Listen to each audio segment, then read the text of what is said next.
Kembali di Sindosiang bersama saya Vina Munawar pemirsa. Kejaksaan Agung menyita uang tunai senilai 11,8 triliun rupiah yang diserahkan 5 terdakwa korporasi dalam Wilmar Group terkait korupsi kasus ekspor CPO. Ini merupakan rekor terbesar penyitaan yang dilaksanakan oleh Kejaksaan Agung. Dalam konferensi pers yang digelar oleh Kejaksaan Agung, memperlihatkan gunungan uang yang diduga hasil korupsi pemberian fasilitas crude palm oil atau CPO dan turunannya sebesar lebih dari 11,8 triliun rupiah. Setelah disita penyidik, hasil kerugian negara yang dikembalikan pada terdakwa korporasi Wilmar Group ini dimasukkan ke rekening penampungan Jampitsus.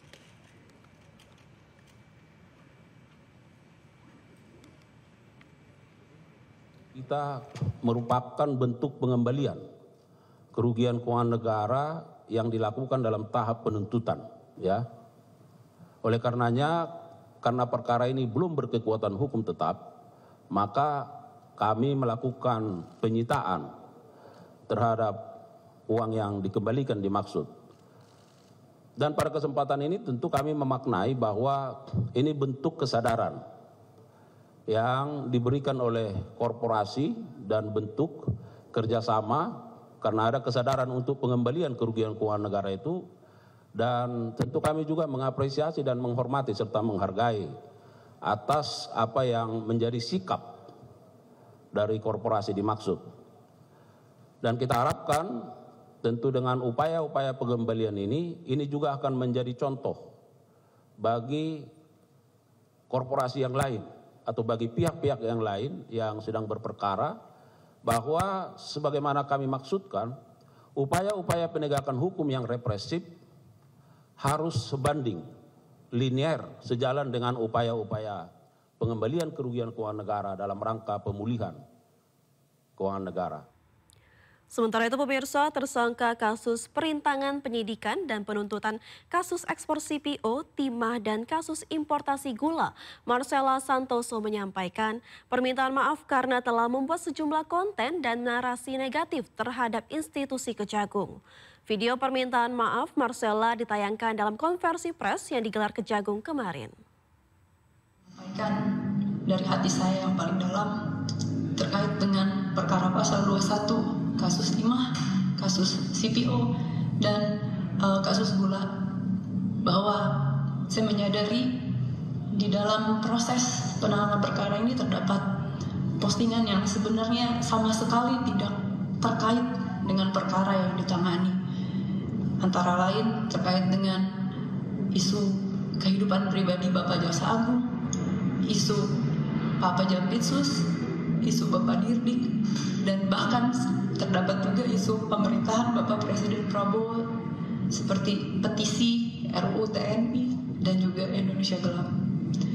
Bahwa saya sangat menyesali dan sangat menyadari bahwa apapun dan bagaimanapun ceritanya, baik itu kelalaian saya tidak mengecek ulang isi konten, ataupun kelalaian dan luputnya saya mengecek dan meneliti kembali dan fokus terhadap apa yang disampaikan, saya menyadari bahwa konten-konten tersebut memberikan rasa sakit bagi pihak-pihak yang terkait dan terdampak.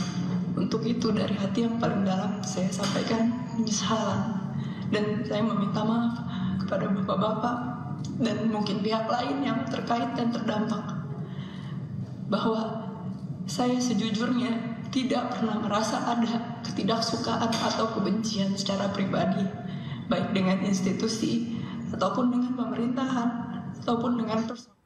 Publik menyoroti gaya hidup advokat Arianto Bakri dan Marcella Santoso usai keduanya ditetapkan sebagai tersangka dalam kasus suap hakim. Keduanya kerap memamerkan kehidupan mewahnya di media sosial. Jakarta keren untuk Garden FM apabila mampu. Lihat kan? Setelah Kejaksaan Agung mengumumkan kasus dugaan suap CPO ke publik, gaya hidup Arianto Bakri dan Marcella Santoso pun ikut terbongkar. Pasangan kekasih tersebut kerap tampil hedon di laman media sosialnya. Ia kerap memamerkan kemewahan, mulai aneka mobil, motor gede, dan juga kapal mewah atau yacht. Lo mau tahu sekarang gue ada di mana? Gue ada di Maroko. Maroko tepatnya di Blues. Tak hanya itu, Arianto juga cukup sering pelesiran ke luar negeri. Tak hanya Maroko, namun juga Jepang, Belanda, dan Amerika Serikat. Arianto bahkan memposting kegiatan ekspedisi Antartika bersama National Geographic. Kalau dia ini itu bukan prostitusi, ingat. Itu lu mesti selalu ingat, oke? Gue rekomen Gadun itu ada pejabat, ada pengusaha. Majuan le, ntar suara gue gak kedengeran. Oke? Gue lebih rekomen lo cari pejabat. Tak hanya dikenal sebagai advokat, Arianto Bakri juga dikenal karena konten-kontennya yang bertajuk Jakarta Keren untuk Gadun FM. Konten tersebut menampilkan kehidupan mewah hingga pembahasan soal ani-ani. Di Instagram, Arianto memiliki lebih dari 46.000 pengikut. Sementara di TikTok, Arianto Bakri memiliki hampir 146.000 pengikut. Sementara Marcella Santoso, sebelum menangani kasus dugaan korupsi minyak mentah, ia telah menjadi pengacara Harvey Muiz terkait kasus korupsi pengelolaan Tata Niaga Timah. Arianto Bakri dan Marcella Santoso ditetapkan sebagai tersangka pemberi suap sebesar 60 miliar. Keduanya merupakan pengacara dari terdakwa korporasi yang divonis lepas atau onslek. Selain kedua advokat ini, Kejagung juga menetapkan 6 orang lain sebagai tersangka, yaitu 4 hakim, 1 panitera muda, dan 1 orang dari Wilmar Group.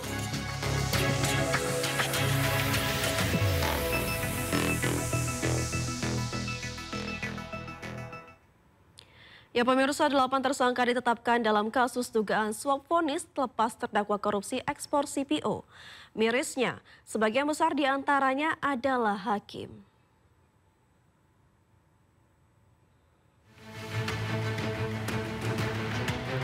Kejaksaan Agung telah menetapkan 8 tersangka dalam perkara kasus korupsi dugaan suap terkait vonis lepas terdakwa korporasi kasus korupsi ekspor minyak sawit mentah atau CPO. Berikut peran ke-8 tersangka. Muhammad Arif Nurianta yang merupakan Ketua Pengadilan Negeri Jakarta Selatan diduga menerima suap 60 miliar rupiah dalam kasus ini. 3 hakim Pengadilan Negeri Jakarta Pusat lainnya, yakni Agam Syaif Baharudin, Ali Muhtarom, dan Ju Yamto, diduga menerima bagian dari suap Arif dan mengondisikan agar PT Wilmar Group divonis lepas. 2 pihak lainnya melakukan perannya sebagai perantara suap, yakni Panitera Muda Perdata Jakarta Utara Wahyu Gunawan dan Social Security Legal PT Wilmar Muhammad Syafei. 2 orang lainnya yakni 2 orang advokat Marcella Santoso dan Arianto Bakri yang berperan sebagai pemberi suap.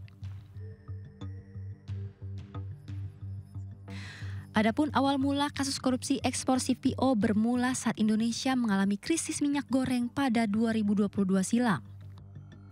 Kemudian, April 2022, Presiden ke-7 Republik Indonesia Joko Widodo mengeluarkan larangan ekspor minyak sawit mentah atau CPO bagi perusahaan yang belum memenuhi Domestic Market Obligation atau DMO atau wajib menjual ke pasar domestik sebesar 20%.